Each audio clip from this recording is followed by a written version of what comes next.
penelitian di lapangan, kemudian kalian susun laporannya.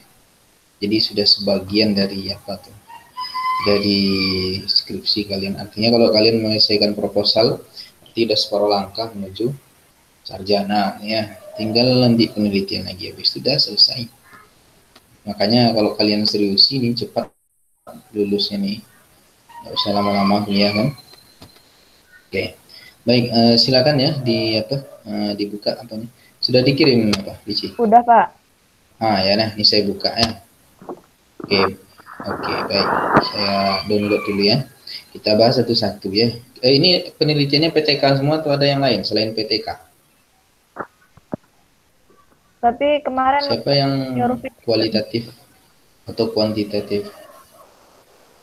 PTK ya. iya, Pak. PTK aja, Pak. Oke, jadi saya jelaskan PTK yang seperti apa PTK itu ya. Baik, saya buka dulu ya. Baru download. Baik, PTK itu penelitian yang dilakukan di sekolah ya, di kelas. Ya. Jadi syaratnya memang kalau mau melakukan penelitian PTK ini harus ya, di sekolah ya, nggak di sekolah. Nah ini dalam kondisi sekarang apakah memungkinkan atau tidak itu ya. Nah, nanti dikondisikan ya. Kalian kan masih ada berapa tahun lagi nih. Baru kemungkinan tahun besok baru bisa proposal skripsi ya. Jadi masih ada harapan lah ya. Kalau seandainya proposal PTK ini bagus, bisa dilanjutkan. Kalau sekarang kan nggak bisa karena situasi corona ya. Oke, baik. Iya, Pak. Nah, ini saya share screen ya. Kita bahas proposalnya. Oke, baik. Judul PTK itu mana dia?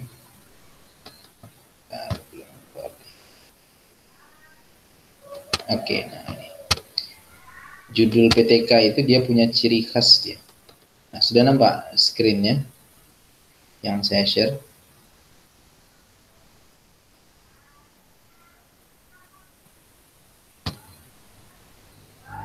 Sudah, Oke, Pak. nampak share screen saya?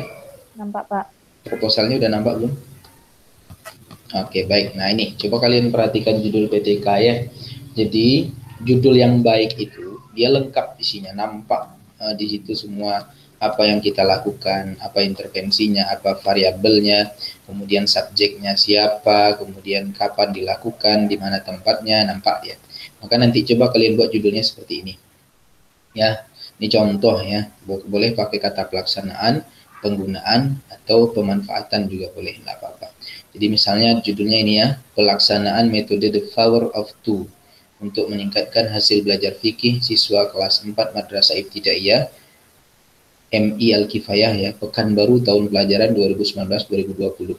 Jadi dari judul ini, itu kalau kita identifikasi, ya kita apa namanya, kita mutilasi satu-satu ya, bisa kita bagi-bagi dia nih. Yang pertama, metodenya, berarti ini intervensinya lakukan nanti. Kemudian hasil belajar ini namanya variabel. Variabel itu adalah objek kajian kita, objek penelitian kita. Yang akan kita teliti adalah hasil belajarnya. Hasil belajar apa? Pada pelajaran fikih siswa kelas 4. Ini namanya subjeknya. Subjeknya siapa? Siswa kelas 4 MI Al-Kifayah Pekanbaru. Kapan dilakukan? Tahun 2019-2020. Nah, jadi coba nanti rumuskan judul PTK itu lengkap seperti ini. Nampak dia kan? Apa yang kalian lakukan? Kepada apa dilakukan? Kepada siapa dilakukan? Kemudian kapan dilakukan? Nah, yang lengkap judulnya. Nanti coba buat judul PTK yang seperti ini. Atau contoh lain, coba siapa? Si Ricci ya. Apa-apanya judulnya kemarin yang diajukan? Coba dibacakan. Bentar, Pak. Lihat dulu.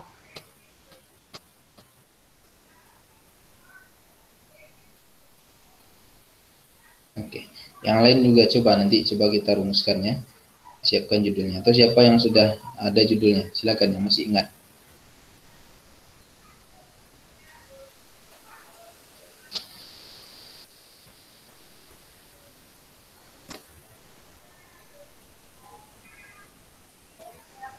Judul saya kemarin, Pak, penerapan pembelajaran Nah, kalau bisa juga. Nah, Judulnya kemarin, ulangi. penerapan pembelajaran kooperatif IP Tim Fair Share dalam meningkatkan hasil belajar matematika siswa kelas 4 di SD IT Taruna Pekanbaru. Itu, Pak. Nah, oke, udah lengkap ya. Kapan tahun ajaran berapa itu yang Tahun kurang pelajaran ya? 2000. Tahun pelajarannya yang kurang. Ah, itu dia ya. Itu yang lengkapnya. Nah, itu contoh, itu sudah bagus tuh judulnya. Kalau mau PTK seperti itu judulnya. Yang lain juga kalau mau PTK buat judul seperti itu. Tapi kalau mau kualitatif itu beda lagi modelnya. Kuantitatif beda lagi dia, eksperimen beda lagi. Kalau contoh judul kualitatif misalnya kita ambil saja variabel hasil belajar. Apa contoh judulnya kira-kira? Bisa jadi misalnya kita meneliti tentang gambaran hasil belajar fikih siswa kelas 4 Madrasah Ibtidaiyah MI Pekanbaru ya, MI Al-Kifayah Pekanbaru ya. Nah, ini contoh judul PTK kalau seperti ini. Ya, jadi judul kualitatif ya. Jadi judul kualitatif itu dia tidak ada kata-kata pelaksanaan, tidak ada kata-kata hubungan ya. Atau misalnya apa judul kualitatif lagi yang lain. Misalnya strategi guru dalam pembelajaran daring selama COVID-19 ya, atau strategi guru dalam pembelajaran matematika pembelajaran daring matematika selama COVID-19 ya. Nah, ini contoh judul kualitatif. Berarti yang kita pelajari apa? Strategi pembelajarannya. Siapa yang kita teliti? Gurunya. Apa objeknya? Pelajaran matematika. Nah, ini contoh kalau mau kualitatif. Kalau mau kuantitatif biasanya judulnya ada kata-kata pengaruh, hubungan atau korelasi. Misalnya pengaruh motivasi belajar siswa terhadap hasil belajar siswa pada pelajaran matematika siswa kelas berapa ya. Nah, ini contoh kuantitatif. Kalau eksperimen dia hampir sama dengan PTK ini dengan judul PTK. Dia pakai kata-kata efektivitas misalnya. Atau pengaruh juga bisa. Tapi dia ada intervensi hampir sama dengan PTK, cuman dia tidak semata-mata dilakukan di kelas saja. Di eksperimen itu ada kelompok kontrolnya, jadi dia tidak hanya satu kelompok. Kalau PTK kan satu kelompok saja ya di kelas itu saja. Tapi kalau eksperimen nanti kita teliti dua kelas, satu yang kita beri intervensi, satu yang tidak kita beri intervensi. Jadi ada yang dikontrol gitu ya. Oke, sebagai pembanding nanti.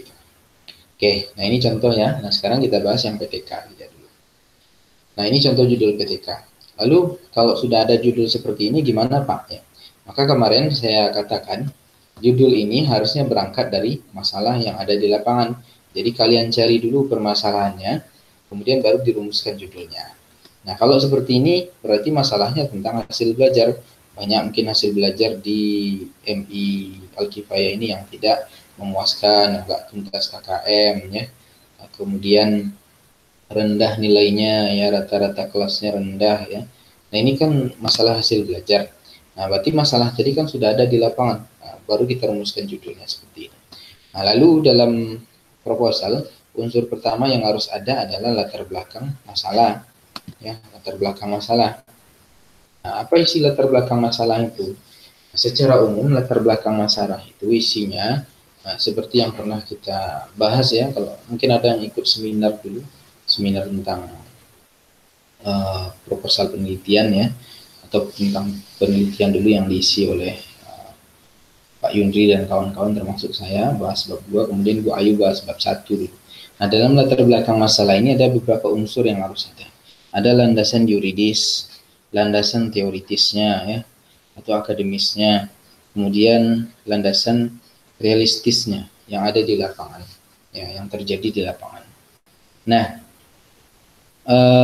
latar belakang ini secara umum itu dirumuskan dari hal-hal yang sifatnya umum dulu, informasi-informasi yang umum, baru ke informasi yang khusus. Contoh di sini misalnya apa informasi umum? Informasi umumnya adalah pendidikan dalam sejarah peradaban manusia merupakan salah satu komponen kehidupan yang paling urgen. Ini kan umum sekali sifatnya. Narasi-narasi yang sifatnya umum ya. Nah, kemudian mulai dia mengerucut ya. Nah, di dalam Al-Quran bagaimana pendidikan itu dijelaskan di situ kan. Kalau perlu mengutip ayat. Nah, kemudian dia mengerucut ya dari informasi umum tadi, mengerucut bagaimana kemudian pendidikan di Indonesia ya. Ada beberapa fenomena dan indikasi yang sangat tidak kondusif untuk mewujudkan Indonesia menjadi negara maju dalam bidang pendidikan.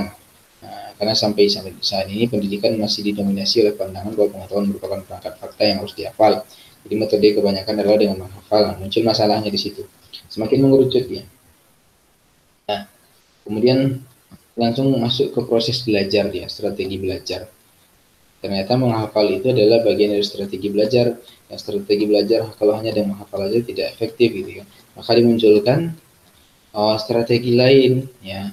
Nah, nih mulai masuk di sini dia ya.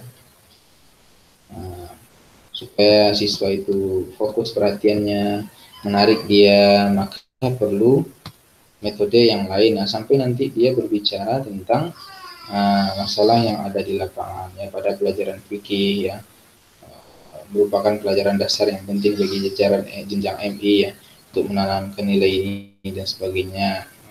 Namun nanti, nah ini muncul masalah di sini.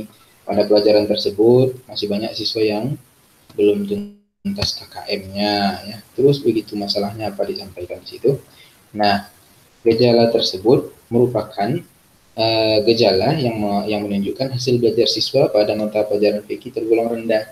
Nah, ini masalah yang ada di lapangan ya. Jadi lengkap unsurnya tadi. Ada pendapat dari para ahli, ada dari Al-Quran, ada dari buku-buku yang kita kutip, ya. Kemudian ada masalah yang ada di lapangan, kemudian baru muncul masalah fokus ke masalah kita ya. Nah, kemudian karena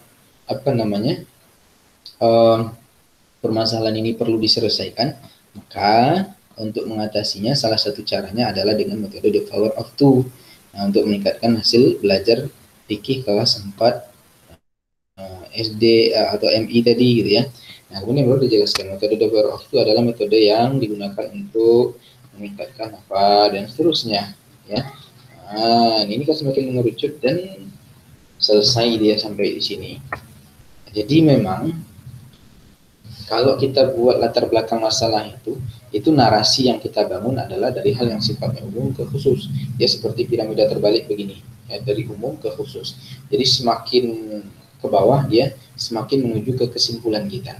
Tadi kan umum sekali sifatnya tentang pendidikan adalah ini. Di sini sudah mengerucut ya, bahwa salah satu masalah dalam pendidikan adalah nilai fikihnya rendah, kemudian perlu diselesaikan dengan metode the power of two. Nah, maka kemudian dia setelah di akhir itu ada paragraf pamungkas namanya. Nah, ini paragraf penekanan. Nah, oleh sebab itu sangat penting dilakukan suatu penelitian tindakan kelas dengan menggunakan metode the power of two sebagai upaya perbaikan pada pembelajaran fikih itu dengan judul penelitiannya ini gitu ya. Nah, ini contoh latar belakang masalah ya dalam penelitian PTK. Jadi bagaimana cara merumuskannya ya. Nah, ini modelnya, ini contohnya. Oke. Nah, kemudian jangan lupa nanti dalam merumuskan latar belakang masalah ini, kalian juga sudah harus mengutip. Ya. Maka di sini harus ada catatan kaki ya. Ini dari buku berarti ya. Nah, jangan sampai kosong. Karena kalau kosong itu hanya asumsi-asumsi kita saja nggak kuat. Ini dari Menteri Agama Republik Indonesia, mungkin diambil dari bukunya atau undang-undangnya ya. Jadi dalam latar belakang masalah perlu juga pendapat-pendapat kita, masalah-masalah yang kita ajukan itu dikuatkan dengan teori-teori yang sudah ada, pendapat-pendapat ahli yang sudah ada. Maka dicari juga bukunya atau jurnal-jurnalnya yang menguatkan masalah kita. Nah, caranya gimana Pak? Nanti akan saya buatkan tutorialnya bagaimana mencari jurnal lewat internet ya. Nah, kemudian jurnal atau buku tadi, itu kita ambil pendapat-pendapat yang menguatkan masalah kita saja. Yang melemahkannya jangan diambil. Yang menguatkan saja bahwa masalah ini penting ya. bahwa masalah ini berhubungan dengan metode ini ya, bahwa metode ini itu dapat menyelesaikan masalah ini. Nah, pendapat-pendapat yang mengatakan, yang mengacu ke penguatan kita itu, masalah kita itu kita ambil. Maka perlu sebelum kita membuat rumusan masalah itu kita cari dulu jurnal yang berkaitan dengan variabel penelitian kita.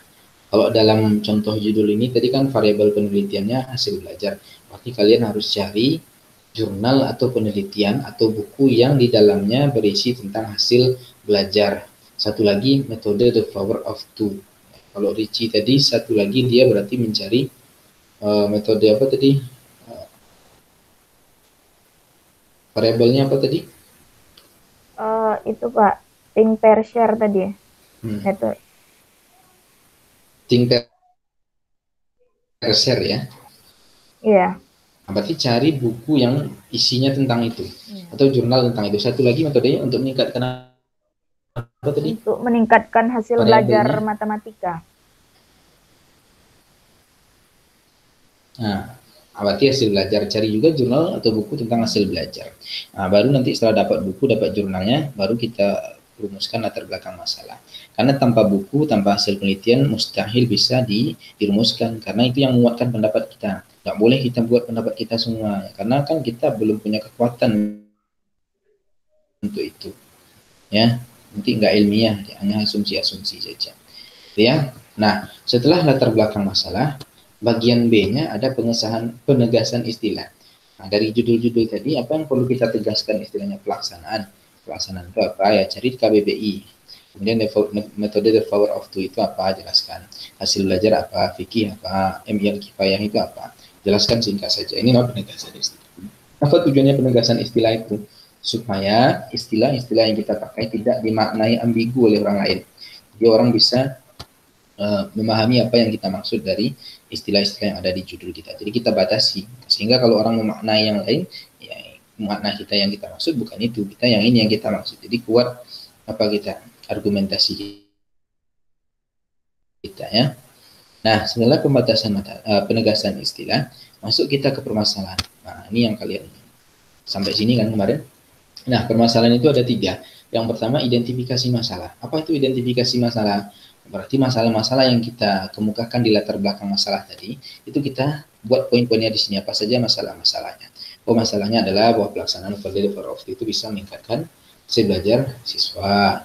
Kemudian penerapan metode the power of itu untuk mengatasi kejenuhan siswa. Nah, ini kan pokok-pokoknya hubungan antara metode dan variabel kita. Nah, ini harus disampaikan ya supaya orang paham apa permasalahannya dan seterusnya ya. Kemudian dibatasi masalah tadi. Yang kedua adalah pembatasan masalah. Apa batasan masalah? Singkat saja, kita mengulang judul sebetulnya. Ini kan mengulang judul.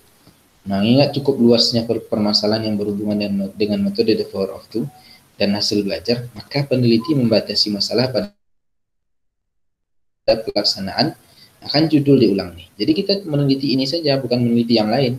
Ini namanya pembatasan masalah. Jadi kalau orang nanti tanya, loh, kan metode the power of two bisa juga meningkatkan motivasi belajar siswa. Iya, tapi saya meneliti yang untuk hasil belajar, bukan motivasi. Nah, jelas ya. Jadi kita batasi masalah. Nah, setelah kita batasi masalah, kita rumuskan masalahnya. Nah, rumusan masalah ini bisa 1, 2, atau 3. Ya. Nah, rumusan masalah ini adalah apa yang akan kita jawab, apa yang akan kita bahas nanti di bab 4. Jadi kalau rumusan masalahnya 1, berarti yang kita bahas nanti 1 saja. Kalau 2 ini yang kita rumuskan masalahnya, berarti 2 ini yang kita jawab nanti dalam penelitian kita, yang akan kita cari jawabannya. Yang pertama apa yang harus kita cari jawabannya? Nah, ini kita rumuskan di sini.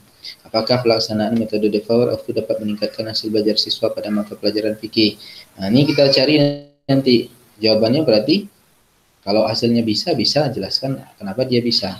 Nah, kemudian bagaimana ya metode ini dapat meningkatkan hasil belajarnya, dijelaskan ya. Berarti 2 ini saja yang dijawab nanti di bab 4. Oke, kemudian tujuan penelitian itu, nah dia mengacu ke rumusan masalah. Kalau rumusan masalahnya 2, tujuannya 2 juga. Berarti tujuannya apa tadi? Rumusan masalah yang pertama kan untuk mengetahui apakah bisa. Berarti di sini untuk mengetahui peningkatan hasil belajar fikih melalui metode the power of two ya, sama dengan rumusan masalah dia. Cuman kalau rumusan masalah itu seperti kalimat tanya, kalau di sini kalimat tujuan ya, untuk mengetahui, untuk mendapatkan, untuk memahami ya. Nah ini tujuan namanya. Kemudian manfaat ya. Manfaat penelitian itu ada manfaat teoritis, ada manfaat praktis. Kalau manfaat teoritis itu bagi keilmuan kita PGMI ya. Kalau manfaat praktis itu bagi siswa, bagi guru, bagi sekolah, bagi peneliti ya. Nah itu. Kemudian masuk poin tinjauan pustaka. Tinjauan pustaka ini teori yang kita pakai, yang kita jelaskan di sini. Berarti kalau variabel kita tadi metode the power of two dan hasil belajar, maka yang kita jelaskan adalah apa itu metode the power of two dan apa itu hasil belajar, kita jelaskan. Nah, definisi dari the power of two itu apa?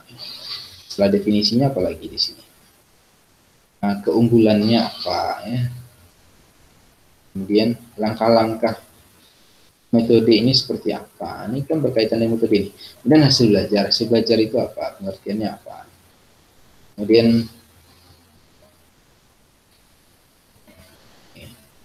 faktor yang mempengaruhi hasil belajar apa saja? Kemudian hubungan hasil belajar dengan metode the power of two apa? Kemudian tadi ada pelajaran fikih ya, kita jelaskan juga pengertian fikih apa. Kemudian penelitian yang relevan, berarti penelitian yang berkaitan dengan penelitian kita, berarti jurnal-jurnal atau artikel yang sudah kita cari tadi yang hampir sama dengan penelitian kita. Nah, selesai. Ini kerangka berpikir.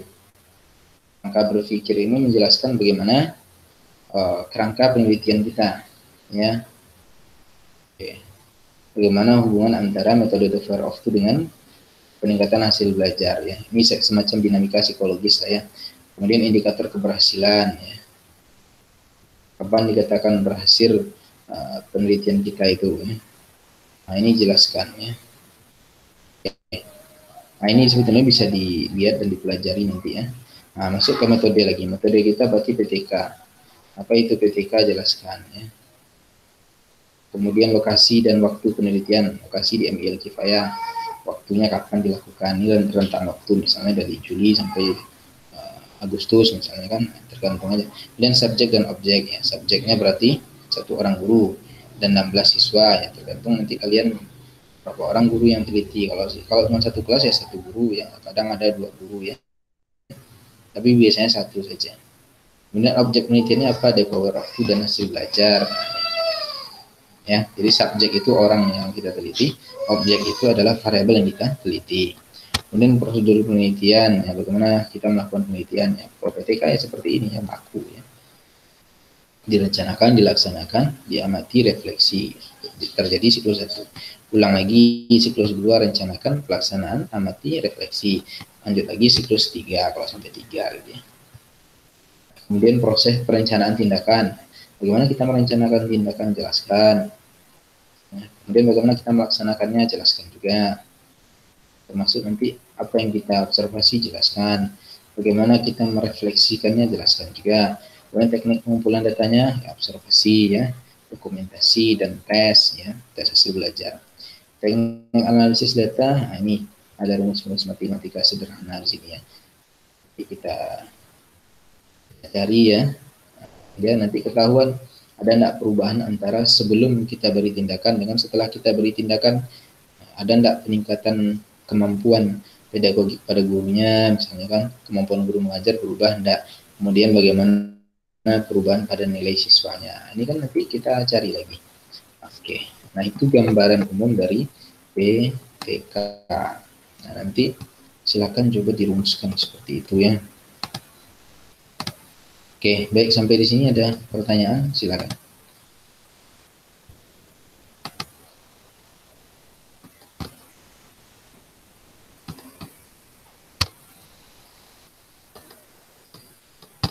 Oke, ada yang ditanyakan?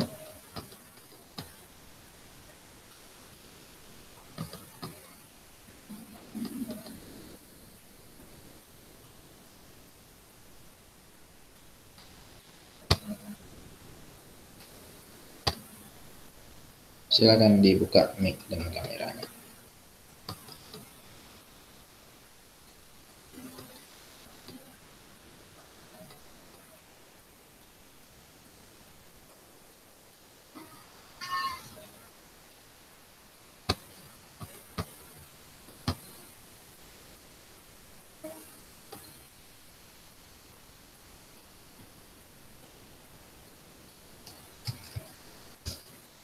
Gus, ada yang tanyakan Gus?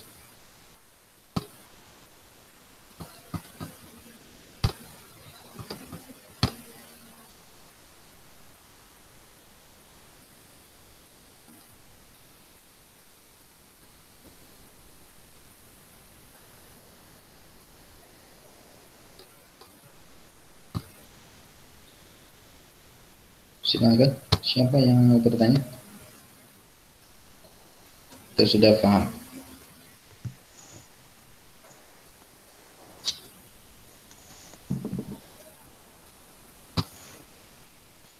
Pak, saya Saryani mau bertanya, Pak.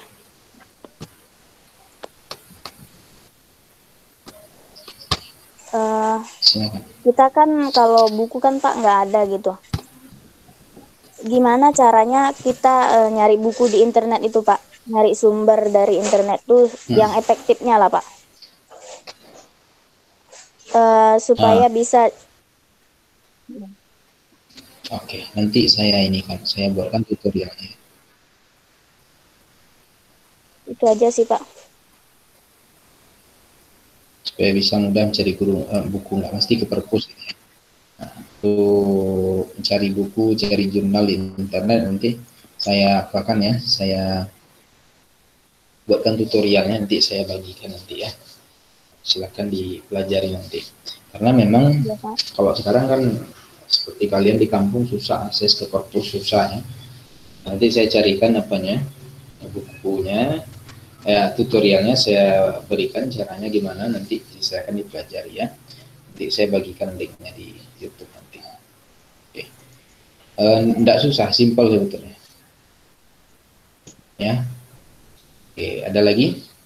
Ya, Pak. Berkaitan dengan proposal tadi, ada yang ditanyakan? Pak, saya Pak. Nah, silakan. Ini Pak, dekat prosedur penelitian tadi kan ada kayak bagan kerang itu Pak. Itu tuh bagannya memang kita bikin sendiri, memang sudah ditetapkan seperti itu, Pak.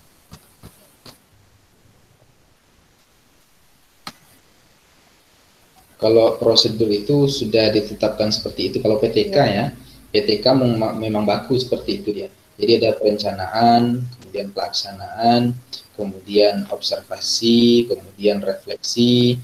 Setelah refleksi, kalau ada yang kurang, refleksi itu kan kita menilai kembali prosesnya sudah baik belum, hasilnya sudah baik belum. Kalau belum, kita rencanakan lagi siklus kedua. Ini kalau PTK dia baku seperti itu. Jadi pas nanti dibikin di proposal itu kita mencari gambarnya yang persis seperti itu atau kita bikin sendiri gitu, Pak? Bikin sendiri boleh, intinya kan sama apanya, modelnya sama ya. Bikin sendiri Pak. Boleh, atau mau pakai yang itu juga boleh, di buku-buku kan ada, tinggal di foto kan bisa juga. Yang ini tadi kan maksudnya, mana dia tadi? Bentar. Halaman 25, Pak. 25 ya. Nah, yang ini maksudnya kan? Nah, ini bisa kita cari sendiri, bisa kita buat sendiri kalau kita bisa buatnya kan nggak terlalu ini. Tapi memang PTK itu baku seperti ini dia. Maka dalam PTK itu ada istilah siklus. Nah, siklus ini ada dua pendapat ya. Dan ini yang biasanya banyak dipakai pendapat ini.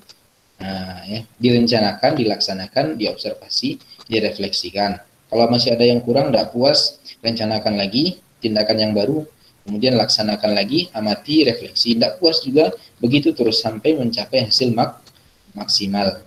Jadi misalnya awalnya nilainya cuma 70, nggak puas, misalnya rata-rata cuma 70 ya. Diulang lagi, diperbaiki siklusnya. Kemudian dapat nilai 80, nggak puas juga dia, diulang lagi, diperbaiki siklusnya, dapat nilai 95, puas dia, ada selesai berarti dia. Nah, PTK itu cirinya begitu. Berarti bisa sampai 3 siklus gitu misalnya, Pak? Ya. Bisa, nggak dibatasi siklusnya berapa. Cuma rata-rata orang melakukan kan nggak terlalu banyak. Kalau terlalu banyak kan kurang membosankan juga kan? Ya, membosankan juga dia kalau terlalu banyak. Tapi biasanya rata-rata kalau nggak 2, 3, kalau 1 itu jarang tuh ya. Karena kalau 1 aja nanti nggak ada gunanya refleksi ini kan. Refleksi ini kan kita mengoreksi kembali sudah benar enggak tindakan yang kita lakukan, di mana kelemahannya, di mana kelebihannya. Kemudian kelemahannya kita tutupi, rencanakan siklus kedua. Nah, sehingga harapannya semakin baik nilainya, kan begitu kan? Iya, Pak. PTK itu seperti itu. Ya. Oke, ada lagi? Silakan. Jadi mulai sekarang, nah ini kita udah pertemuan berapa nih, Cici? Bentar, Pak. Saya lupa, Pak. Nah, coba. Udah 5 atau 6 kali belum? Bentar, Pak. Saya cek dulu, Pak. Coba cek ya. Agus mana? Agus, Indra. Nggak ada suaranya. Tidur, Gus.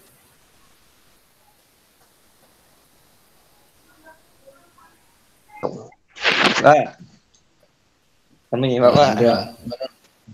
Aman, Indra? Ya, mana? Apa? Nah, ada yang tanyakan nggak? Ini kalau nggak selesai PTK kalian besok nggak bisa lulus, Bang. Nggak jadi sarjana. Tanyakanlah.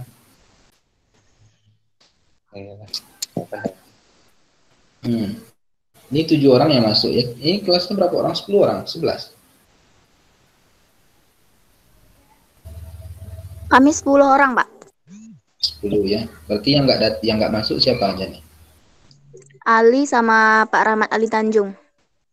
Ya, berdua ya. Ali sama Ali ya. Ini Ali ini agak susah berarti. Iya, Pak. Si Ali ini jarang masuk, dia demo rajin ya. Di Facebook aktif dia, tapi pas kuliah tak muncul-muncul ya.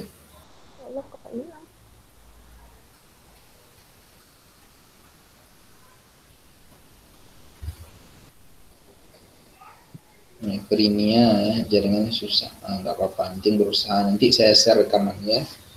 Silahkan dikunjungi aja. Termasuk saya buatkan tutorial cari buku, cari jurnal, gimana caranya nanti ya. Oke. Iya, Pak. Pertemuan berapa kita Ricci? Bentar, Pak. Catatannya hilang. Hilang catatannya. Kayaknya udah yang kelima apa ke-6 kalau saya nggak salah ya. Iya, Pak. Kalau nggak salah udah sampai situ, Pak. Nah ya. Berarti nanti kalian kerjakan langsung ke bab 3 ya, kan sudah ada contohnya tuh. Silakan dikerjakan nanti. Nah, besok kita evaluasi apa yang kalian kerjakan. Nanti kalau bisa ditampilkan apa yang kalian kerjakan dulu, terus kita koreksi nanti. Ya, buat apa saja nanti Iya, Pak.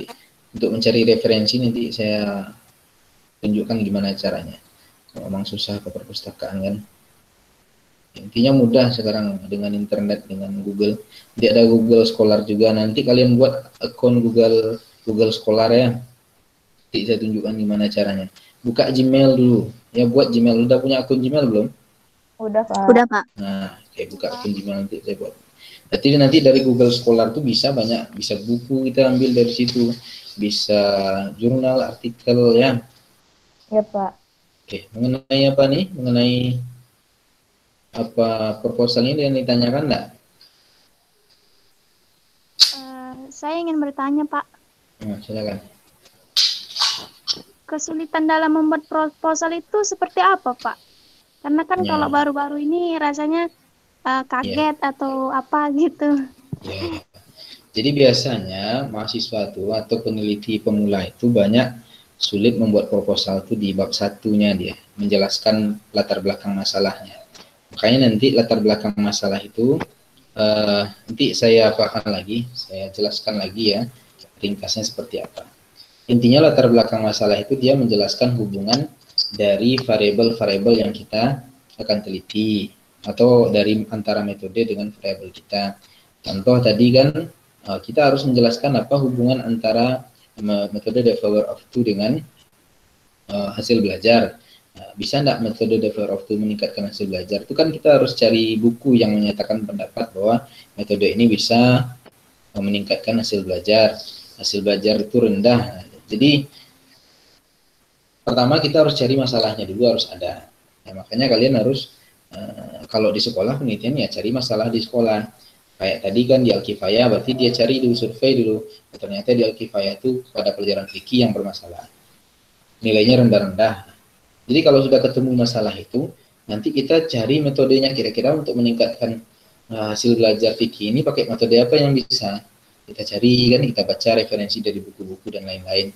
Oh ternyata pakai metode the power of two. Kemudian baru kita buat rumusan masalahnya. Nah rumusan masalah itu banyak orang salah atau peneliti pemula itu salah, nggak nampak di situ dia menjelaskan hubungan antara metode dan variabelnya itu dan hasil belajar itu, sehingga nggak muncul masalahnya apa gitu kan. Itu yang pertama. Yang kedua, dia tidak punya masalah yang ada di lapangan tadi, makanya mutlak harus cari masalah di lapangan. Jadi kalau kalian udah punya judul tapi nggak punya masalah, judulnya 100% ditolak. Tapi kalau kalian punya masalah, judulnya belum tahu, maka dosennya mau bantu carikan judul tuh yang tepat untuk masalah itu. Ya, jadi langkah pertama dalam penelitian itu sebetulnya cari masalah dulu, kemudian baru rumuskan judul, baru rumuskan latar belakang masalah. Nah, latar belakang masalah itu dirumuskan dari hal yang sifatnya umum. Ya kayak tadi misalnya pendidikan. Kalau sekarang misalnya kalian meneliti tentang corona, ya berarti kalian jelaskan dulu bahwa dunia saat ini sedang dilanda pandemi COVID-19, banyak negara. Ini kan informasi umum sebetulnya. Semakin mengerucut dia setelah itu, salah satu dampak dari corona ini adalah dalam bidang pendidikan. Nah, kan semakin kerucut ya. Dampaknya kan nggak cuma pendidikan, bisa ekonomi, sosial, budaya, pariwisata, dan sebagainya. Tapi kita fokuskan ke pendidikan. Nah, setelah itu dalam bidang pendidikan, di antara yang mengalami kesulitan akibat corona ini adalah guru. Ya.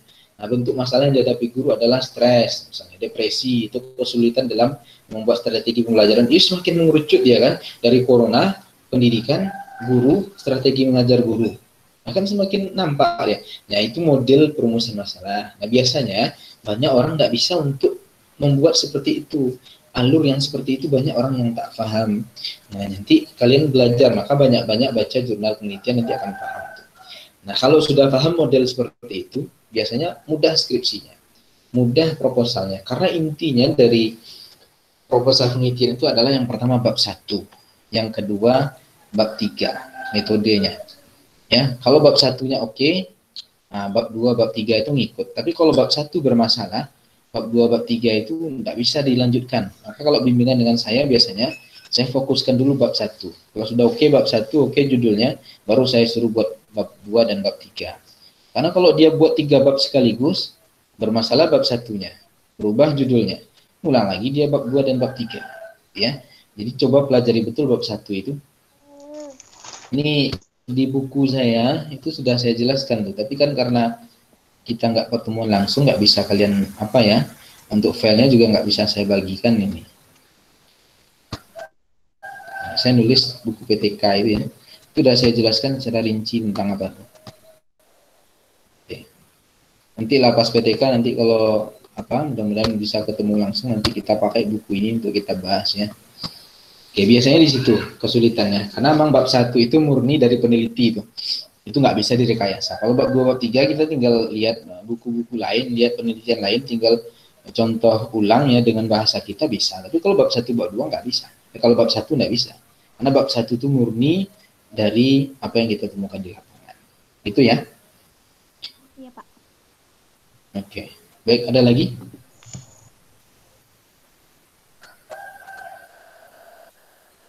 Baik, kalau nggak ada, silakan dilanjutkan buat proposalnya ya. Pertemuan depan kita sudah bisa bahas proposal kalian. Ada yang belum nyusun sama sekali, belum buat sama sekali. Karena nanti mau tak mau nih kan nanti harus kalian apakan, karena nanti tugas akhir kalian mata kuliah ini ya proposal bab 1 sampai bab 3. Kalau nggak jadi proposalnya nggak keluar nilainya. Ya, jadi kerjakan dicicil dari sekarang. Iya, Pak. Oke. Kalau bisa nanti Ya, kan Pak. proposal ini nanti lanjut ke skripsi ya, kalau bisa. Tapi saya nggak bisa menjamin ya, tapi saya arahkan supaya bisa. Karena dari mahasiswa-mahasiswa sebelumnya di mata kuliah saya, Metopen dan PTK itu banyak yang bisa lanjut ke skripsi. Nah, kalau saya kaprodinya ya saya yang nyeleksi judulnya. Selama kalian tidak didahului oleh kawan yang lain, kalian bisa lanjutkan. Ya, karena nanti yang masih menyetujui judulnya itu oke atau enggak saya di prodi ya. Jadi sekarang coba dicari betul-betul judulnya, dan enggak mesti PTK ya. Nanti kalau mau yang lain enggak apa-apa. Kualitatif kalau mau saya sarankan lebih bagus, atau kuantitatif ya. Oke, baik. Kalau memang nggak ada lagi, mungkin kita cukupkan sampai di sini pertemuan kita ya. Nah, jadi nanti diskusi lewat WA saja kalau masih ada yang belum paham. Nanti saya share nanti videonya. Nah, dan nanti tutorial bagaimana membuat Google Scholar dan mencari buku dan jurnal di internet nanti ya. Oke, gitu ya. Tolong dicatat apa ya Ricci yang datang, yang hadir ya. Iya Pak. Oke, baik. Kita tutup dengan kafaratul majelis ya. Subhanakallahumma bihamdika asyhadu an la ilaha illa anta astaghfiruka wa atubu ilaik. Semoga kita semua sehat walafiat ya. Assalamualaikum warahmatullahi wabarakatuh. Waalaikumsalam warahmatullahi wabarakatuh. Silakan boleh.